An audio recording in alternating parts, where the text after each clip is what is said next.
The holographic display cast a soft blue glow across Senior Observer Kextol's office aboard the Galactic Military Council vessel, Stellar Witness *. Their four eyes blinked in sequence as they reviewed the assignment details for the third time, mandibles clicking in what their species considered mild amusement. Earth, they muttered, the word feeling foreign in their vocal chamber. Inspection of primary military training facility, United States Military Academy at West Point. The assignment seemed almost beneath their credentials. After evaluating 312 military academies across 47 species, Kextol had developed a precise understanding of what constituted proper military education. The Zentarian military philosophy, which had shaped the Galactic Defense Force's training protocols for the past 3 millennia, emphasized technological mastery, strict adherence to established protocols, and unwavering discipline. A light chime interrupted their thoughts. Senior Observer, the ship's communication system announced, your preliminary data package regarding Earth's military training has arrived. The data streamed across their neural interface, and Kextol's secondary heart skipped a beat. The numbers couldn't be right. They ran a diagnostic on their neural processor, but the results remained unchanged. This West Point hadn't updated its primary training facilities in over 50 standard years. The buildings were constructed of primitive stone and metal, materials that had been obsolete for military use since before humans mastered nuclear fission. Yet somehow, this academy consistently produced officers who demonstrated remarkable tactical adaptability. Kextol pulled up the success metrics. During the recent Proxima Centauri trade route dispute, a single Earth ship commanded by a West Point graduate had successfully negotiated with 3 separate pirate factions while maintaining a defensive perimeter around a civilian convoy. The official report noted unprecedented diplomatic and tactical flexibility. Computer, display historical context of Earth military training methodologies. Kextol commanded. Their curiosity finally piqued. The response was puzzling. Multiple warfare styles, constantly evolving tactics, emphasis on physical conditioning despite the prevalence of automated combat systems.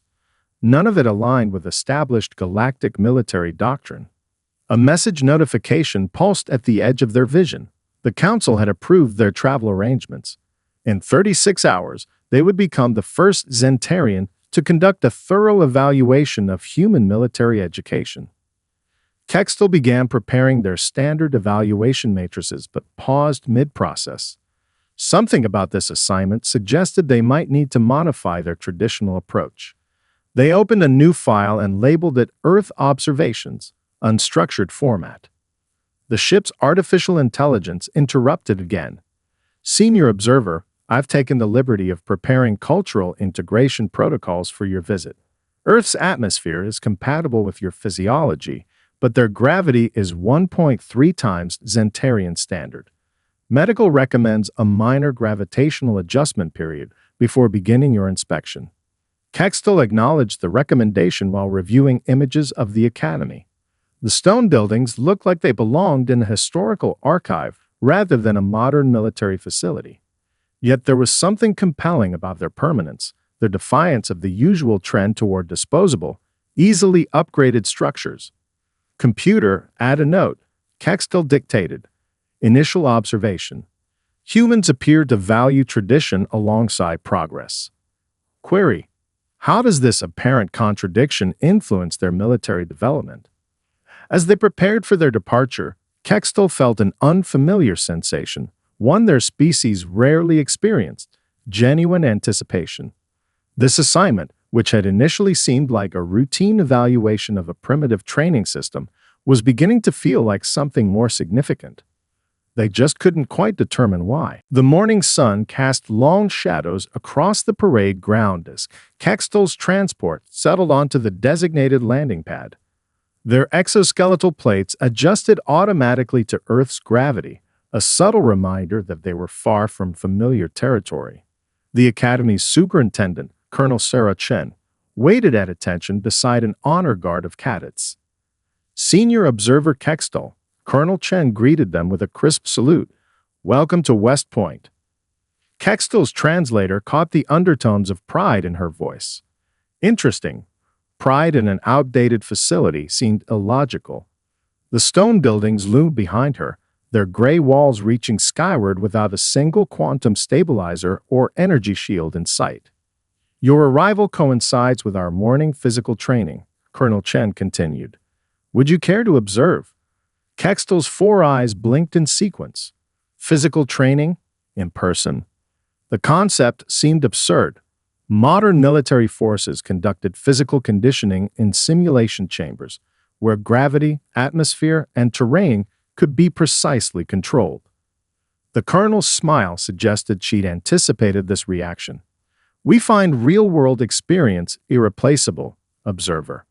They followed her to an elevated observation point overlooking the parade ground. In the pre-dawn chill, hundreds of cadets emerged from their barracks, forming neat columns without the aid of positioning algorithms or neural guides. No environmental suits, Kextel noted with concern.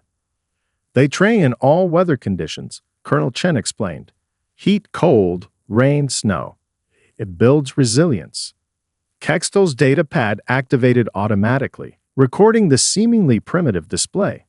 The cadets began their exercise routine, their synchronized movements creating patterns across the frost-covered ground.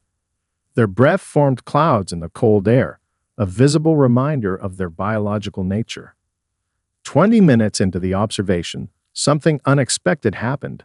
A cadet near the back of the formation stumbled, clearly fatigued. In any proper military academy, the student would be immediately removed from the exercise, their performance metrics adjusted accordingly. Instead, Kextel watched in fascination as two nearby cadets shifted their positions, offering subtle support while maintaining formation. Should they not be eliminated from the exercise? Kextel inquired. Colonel Chen's expression remained neutral. "We find greater value in teaching them to support their teammates through difficulty." Before Kextel could process this unconventional approach, a new activity began. The cadets split into smaller units, each tackling an obstacle course that looked more suited to ancient warfare than modern combat. "Surely you have virtual training facilities?" Kextel asked, unable to hide their bewilderment. "Of course," the colonel responded, "but there's something about feeling real mud on your boots and real splinters in your hands that virtual training can't replicate. It teaches them about their own limits and how to push beyond them." Kextel watched as cadets scaled walls, swung across gaps, and crawled under barriers.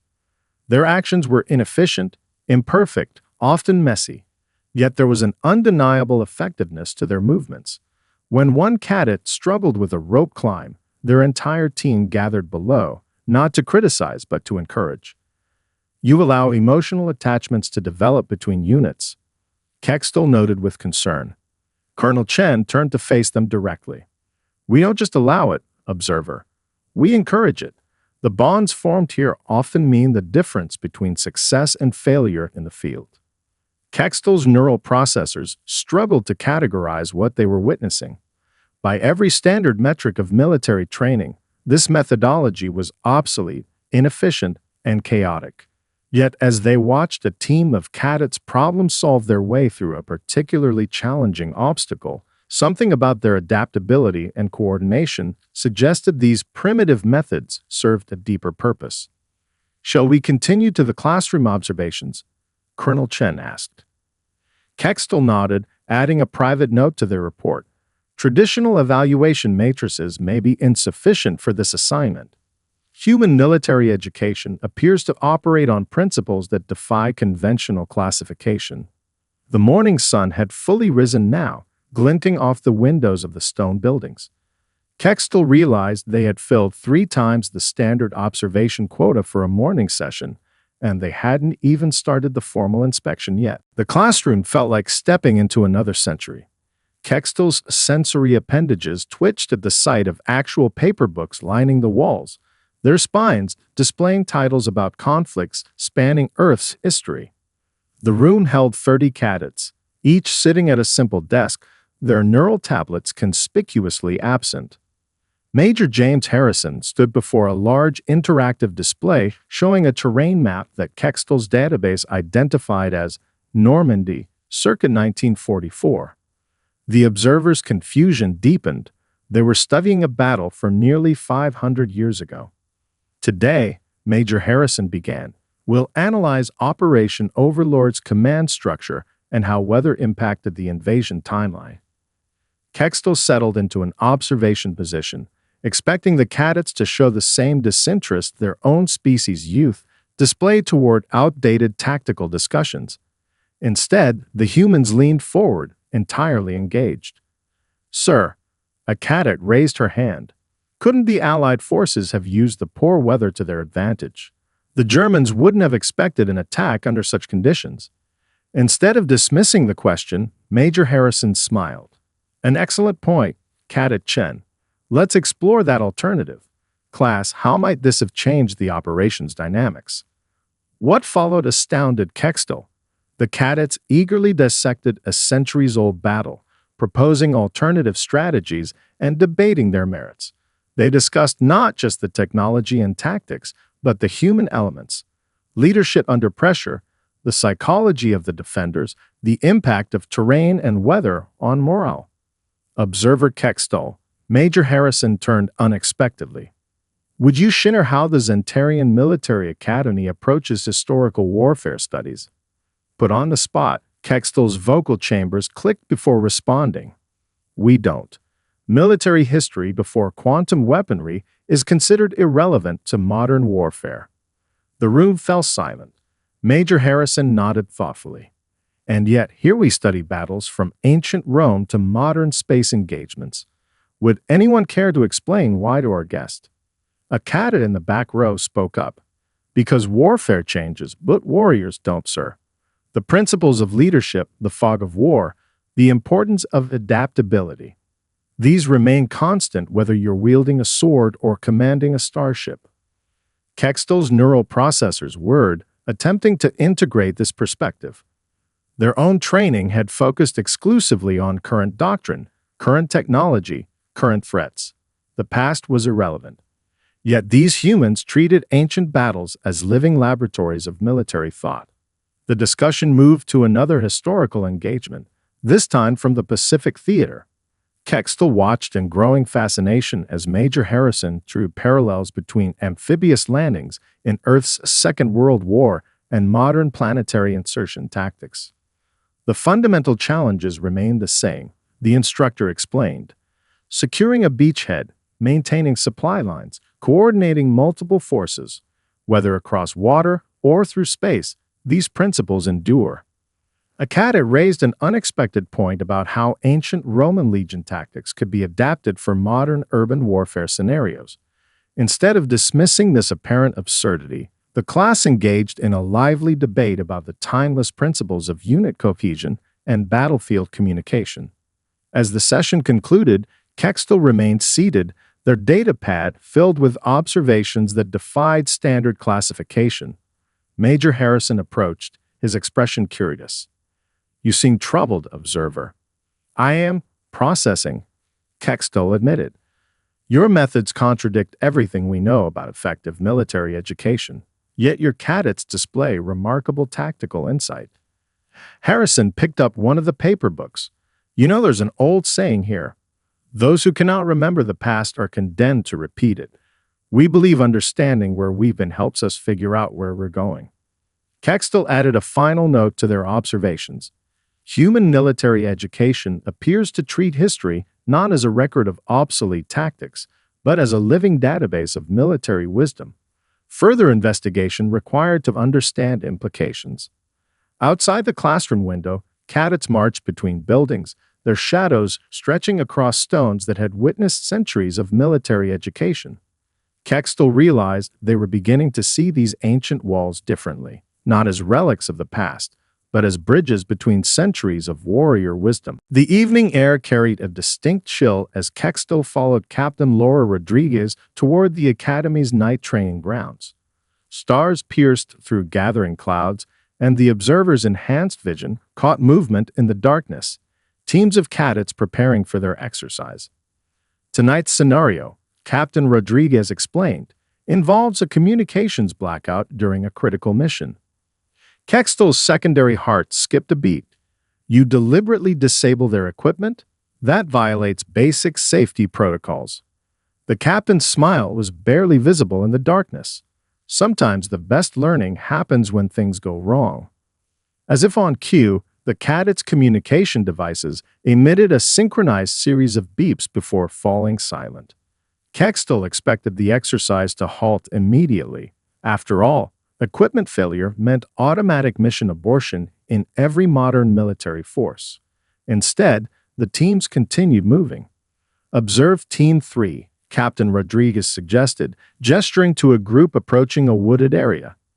The cadets had shifted seamlessly into hand signals, their movements precise and coordinated despite the loss of electronic communication. One cadet produced a small notebook and pencil, archaic tools that made Kextel's sensory appendages twitch with disbelief. Primitive backup systems, they inquired. No backup systems at all, Rodriguez corrected. We teach them to complete the mission with whatever they have available. Watch. Team 3 reached a clearing where they encountered an unexpected obstacle, a simulated sensor grid that would normally be mapped by their disabled devices. Instead of retreating, the cadets gathered around as one of them, cleared a patch of dirt, using small rocks to create a crude but effective map of their surroundings. Fascinating, Kextel murmured, recording the improvisation. They're creating tactical displays using natural materials.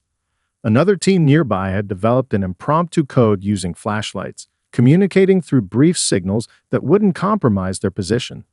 A third group was using the rhythm of boot steps on different surfaces to convey messages, a method that wouldn't have occurred to any military strategist with access to modern technology.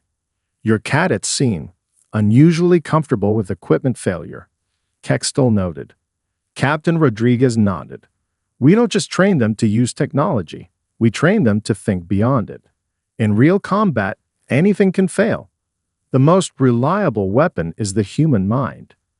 As they watched, the teams began to coordinate their movements using these makeshift communication methods. What should have been a chaotic breakdown of military order had instead transformed into an impressive display of adaptation and innovation. One cadet had even started using bird calls, actual imitations of local wildlife, to signal their team. The method was so effective that other teams began incorporating it into their own communications. This goes against every established doctrine of modern warfare, Kextel said, their voice processors struggling to maintain neutral tones. Military efficiency requires standardized protocols and reliable equipment. Does it? Rodriguez challenged gently. Or does true military efficiency mean accomplishing the mission regardless of circumstances? Before Kextel could respond, the exercise reached its climax. The teams converged on their objective, coordinating their approach using nothing but these primitive signals. Not only did they complete their mission, but they did so faster than the average time with full communications. Computer, Kextel dictated quietly, add to preliminary report. Human military training appears to treat equipment failure not as a mission-ending event, but as an anticipated challenge to overcome. This fundamental difference in perspective requires further analysis. As they walked back toward the academy buildings, Captain Rodriguez paused. You know, observer, there's an old Earth saying, necessity is the mother of invention.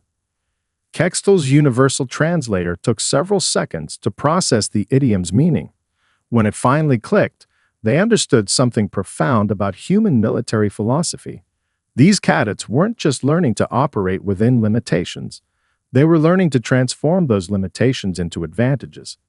The stars continued their silent watch over the training grounds, where future officers were learning that sometimes the best technology was no technology at all. The simulation chamber hummed with energy as Kextel settled into the observation booth alongside Lieutenant Colonel Michael Jean.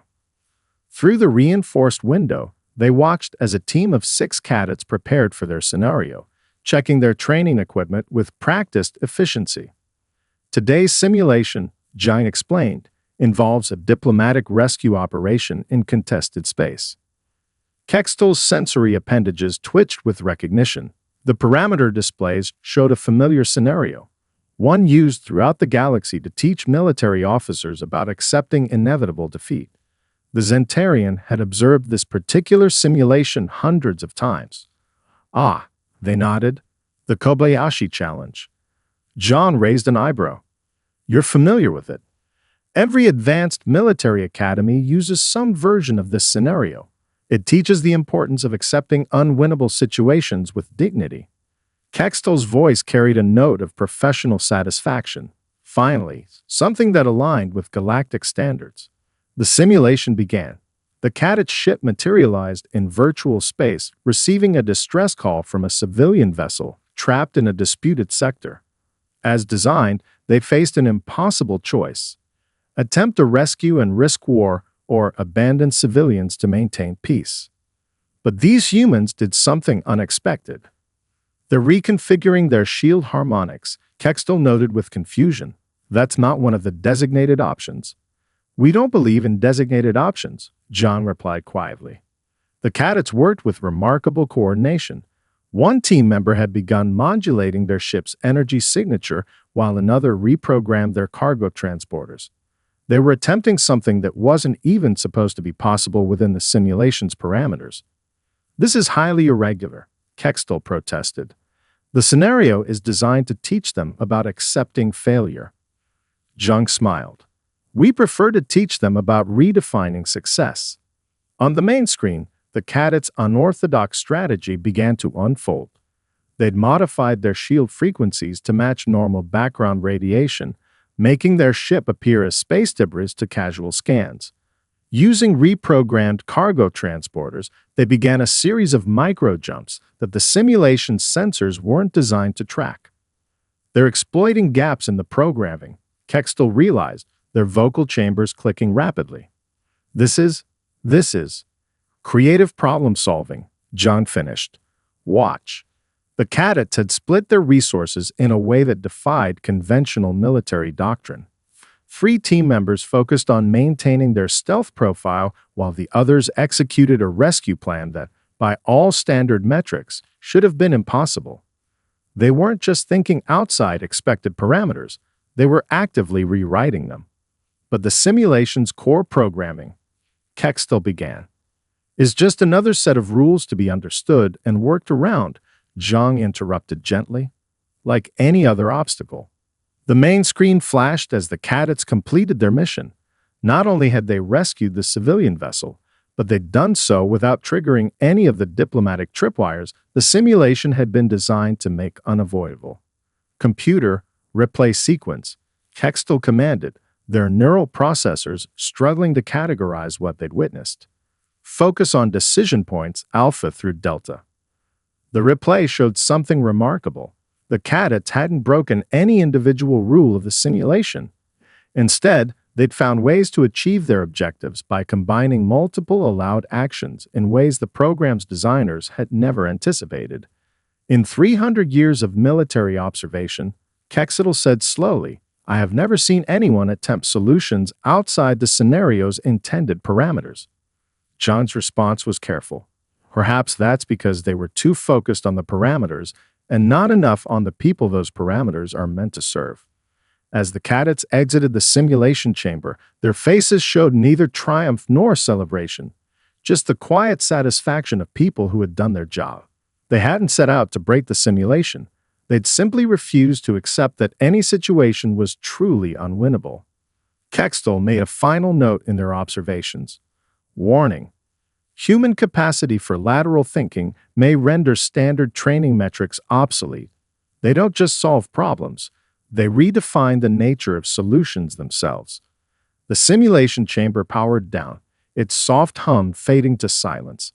But in Kextel's mind, something else was powering up, a new understanding of just how dangerous human creativity could be. The ancient dining hall of West Point echoed with the gentle clink of silverware and murmured conversations. Kextel sat at the officers' table, their specialized nutrient dispenser looking oddly futuristic against the wooden backdrop. Around them, senior instructors engaged in casual discussion while candlelight flickered against the stone walls. Colonel Chen had arranged this informal dinner, sensing the observers' growing need to understand the deeper principles behind human military education. The abundance of questions filling Kextel's neural processors had reached a critical mass. "I must ask," Kextel began, their voice modulator carefully adjusted for dinner conversation. "Why do you encourage such unconventional thinking in your cadets?" Major Harrison set down his fork, exchanging glances with his colleagues. Perhaps the better question is, why wouldn't we? Because Kextel's sensory appendages twitch with mild frustration. It creates unpredictability. In the Galactic Defense Force, we value consistency.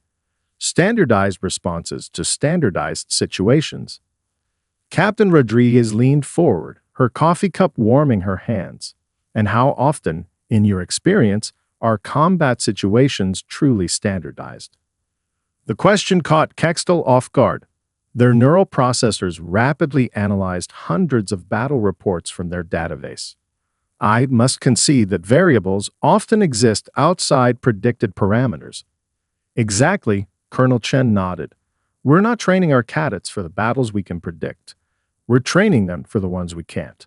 The concept seemed to defy military logic. Kextel's exoskeletal plates shifted uncomfortably. But without standardized responses, how can you ensure proper tactical execution? By teaching them to think rather than just react, Major Harrison explained. Every cadet here learns the standard protocols, but they also learn when and why those protocols might need to be adapted or even abandoned. A young instructor, Lieutenant Park, spoke up from the end of the table. "There's an old Earth game called chess. Do you know it?" Kextel's database supplied the reference. "Yes, a tactical simulation using prescribed piece movements too." "Except it's not just about the prescribed movements," Park interrupted gently. "It's about recognizing patterns, anticipating your opponent's strategy, and sometimes sacrificing a piece to gain a greater advantage. We teach military science the same way." The parallel struck Kextel with unexpected force. Their species had abandoned such games centuries ago, deeming them inefficient compared to modern combat simulations. Yet something about the comparison felt oddly relevant. "Yesterday," Kextel said, "I observed cadets celebrating a training exercise failure. They seemed pleased about identifying their mistakes." Colonel Chen smiled. "Because every mistake is a lesson. In real combat, you rarely get second chances. Here, failure is a teacher, not an enemy." The concept seemed to contradict everything Kextel understood about military excellence. In Zentarian training, failure meant immediate correction and reinforcement of proper protocols. The human approach felt dangerously chaotic. "Your methods produce warriors who question orders," Kextel observed. "How can you maintain military discipline?" The officers around the table grew quiet. Finally, Colonel Chen spoke, her voice carrying the weight of centuries of human military tradition. "We maintain discipline precisely because our officers understand the why behind their orders. They follow commands not from blind obedience, but from informed conviction." Lightning flashed outside the tall windows, illuminating the dining hall's historical portraits, generations of commanders who had shaped this philosophy. Kextel's neural processors worked overtime, trying to reconcile these revelations with their understanding of proper military doctrine. "You're not just training soldiers," Kextel said slowly, the realization dawning. "You're cultivating leaders who can think independently while serving a greater purpose." "Now you're beginning to understand," Colonel Chen nodded, "and perhaps now you see why our methods might seem dangerous," Kextel finished. To those unprepared for such adaptability. Thunder rolled across the academy grounds, nature's punctuation to a conversation that had shifted Kextel's worldview. They added a personal note to their observations.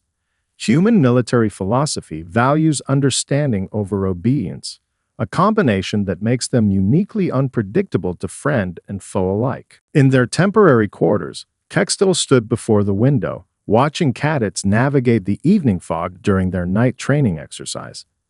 Their neural processors sorted through weeks of observations, trying to assemble a coherent picture of what they'd witnessed at West Point. The holographic display behind them projected key findings into the air: training footage, class discussions, combat simulations, and field exercises. Each piece of data told part of a story that was becoming increasingly clear and increasingly concerning. Computer, Kextel commanded, displayed primary training comparison metrics between standard galactic military academies and West Point. The results materialized in the air. On paper, West Point seemed primitive. No quantum combat chambers, no neural interface training, no standardized response protocols. Yet their graduates consistently demonstrated superior adaptability in real-world scenarios. A knock at the door interrupted their analysis. "Enter." Kextel called out. Lieutenant Colonel Zhang stepped in, carrying an ancient leather-bound book. "I thought you might find this interesting. It's from our library, a collection of military strategies from Earth's classical period." Kextel accepted the book carefully, their sensory appendages registering the texture of real paper. More historical studies. "The Art of War," Zhang explained. "Written over 2,000 years ago, yet still required reading for our cadets." Kextel's processors clicked rapidly. "You base modern military training on teachings from before your species achieved powered flight. Some principles are timeless," Zhang smiled. "Know yourself, know your enemy. Supreme excellence consists of breaking the enemy's resistance without fighting." The observer turned back to their holographic display, adding these new data points to their analysis. Patterns emerged that their initial assessment protocols had missed entirely. "Your cadets," Kextel began slowly, "they don't just learn tactics. They learn principles. Not just how to fight, but why to fight. Not just how to lead, but why to lead." John nodded. "And more importantly, they learn when not to fight at all." After the lieutenant colonel left, Kextel spent hours reviewing their findings. The holographic images shifted through scene after scene. Cadets supporting each other during physical training, innovative solutions during equipment failures, historical analysis leading to modern insights, the transformation of apparent failure into valuable learning experiences. Computer, access psychological profile data for West Point graduates in active service. The results were illuminating. These officers showed an unusual combination of traits: strict discipline alongside creative thinking, respect for authority paired with independent judgment, technical expertise balanced with philosophical understanding.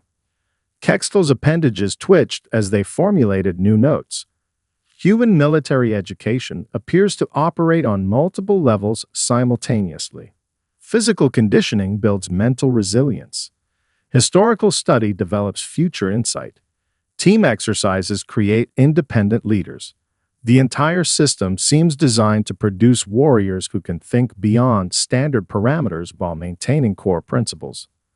Through the window, the fog had thickened, reducing visibility to near zero. The cadets below had adapted instantly, switching to alternative navigation methods without missing a step. It was a perfect metaphor for everything Kextel had observed. Their neural processors constructed theoretical scenarios, projecting how these uniquely trained human officers might respond to various military situations. The results were troubling. Standard combat protocols became nearly useless against opponents who could think so far outside established parameters. Computer, final notation, Kextel dictated. Human military training achieves its effectiveness not through advanced technology or standardized procedures, but through a fundamental reimagining of what military education should accomplish. They don't create soldiers who follow orders. They create leaders who understand why orders are given and when they should be adapted. The fog outside began to lift, revealing the ancient stone buildings of West Point.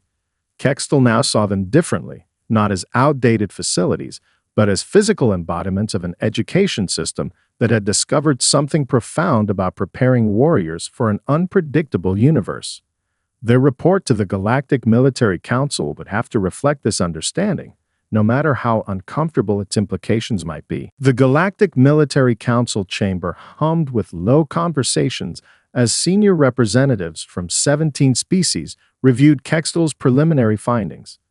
The observers stood at the center of the circular room, their exoskeletal plates polished to a formal shine, waiting for the questions they knew would come. High Commander Vexthor, their direct superior, spoke first. Senior Observer, your report recommends against admitting Earth's military forces into the Galactic Defense Force. Yet your own data shows their training produces exceptional officers. Explain this contradiction. Kextel's vocal chambers clicked twice before responding.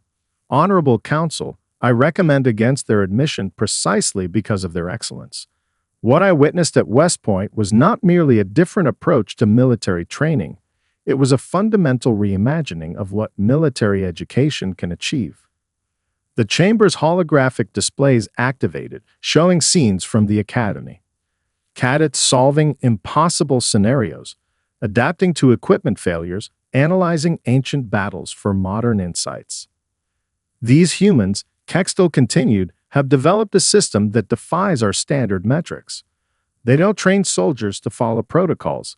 They educate warriors to understand, adapt, and overcome any challenge. A representative from the Proxian Federation raised an appendage. But surely their primitive facilities and reliance on physical training put them at a disadvantage. That was my initial assessment as well. Kextel admitted. I was wrong. Their primitive methods serve a deeper purpose. The stone buildings aren't a sign of technological backwardness. They're a bridge between past and future. The physical training isn't about combat efficiency. It's about building mental resilience and unit cohesion. The displays shifted to show classroom sessions where cadets debated historical battles and proposed innovative solutions to modern challenges. They study warfare across their entire history, Kextel explained, not to learn outdated tactics, but to understand the unchanging principles of conflict and leadership. When these cadets graduate, they don't just know how to fight. They understand why they fight, when to fight, and most importantly, when not to fight at all. High Commander Vexthor leaned forward. You suggest this makes them dangerous. It makes them revolutionary, Kextel corrected. Their methods would render our standardized training protocols obsolete. They don't just think outside established parameters. They question the very existence of those parameters. The chamber fell silent as implications sank in. Kextel activated their final holographic display, showing the fog-shrouded grounds of West Point. What I observed was not just a military academy, but a philosophy of warfare we haven't encountered before. These humans are creating officers who can operate effectively in any situation, with or without advanced technology, using whatever resources are available. A younger council member spoke up. Surely we could simply adopt their methods. No, Kextel's response was immediate. Their system works because it builds on uniquely human traits, their creativity, their adaptability, their willingness to embrace failure as a teaching tool. We cannot simply copy their techniques without understanding the cultural foundation that makes those techniques effective. High Commander Vexthor's sensory appendages twitched with concern. Your recommendation, then? We must delay Earth's admission to the Galactic Defense Force, Kextel stated firmly. Not because they're unqualified, but because integrating their military philosophy requires careful consideration. Their methods would fundamentally change how we approach warfare and military education. The observer's final words echoed through the chamber. The humans at West Point don't see limitations. They see opportunities. They don't follow paths. They forge them.